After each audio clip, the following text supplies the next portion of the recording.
Can you talk a little more about the 1920s, also known as the dynamic decade? Well, one of my passions during the dynamic decade was women, of course, and film. The women back then, wow, they were just abandoning traditional ways, values, and proper manners. The women were they were running away from that and towards being spirited and individualistic.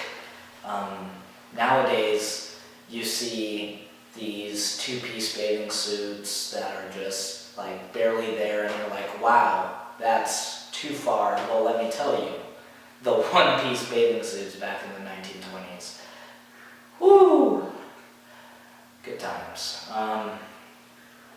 Women during the 1920s were fighting to be recognized almost, so their freedom with their bodies and clothing, it was almost a cry out to be recognized. They were fighting for equality, like an equal rights amendment in the Constitution, I believe.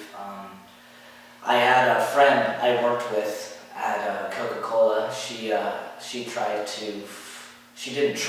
established the National Women's Party. It was a good time for women. Why was this era known as the Jazz Age? Well, Jacob,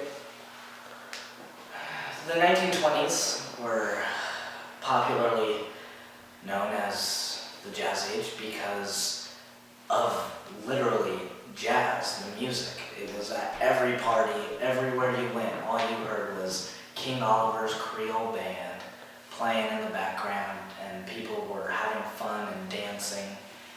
And this was all possible due to the earlier migration of African Americans from the south to the north and bringing with them their culture of literature and poems and music.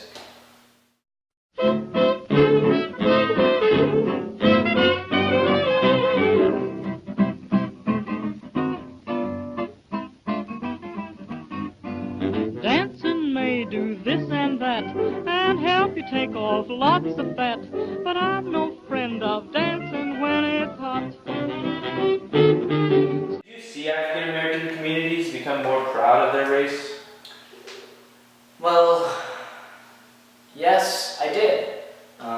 My bestest friend ever, Marcus Garvey, he founded the UNIA, and although my friend Big Garv wasn't uber successful, he did gather a huge following of, I remember Marky Mark telling me it was like 4 million African Americans, somewhere around that, which is incredible. And what I witnessed was a renewed sense of self-confidence and self-reliance in the African American community during the 1920s. It influenced future generations. The Civil Rights Movement, Martin Luther King, they all drew their roots to the Jazz Age and the renewal of African American confidence. I mean, look at our new president, your boy, Barack. I mean, where would we be without the African American community as it is today?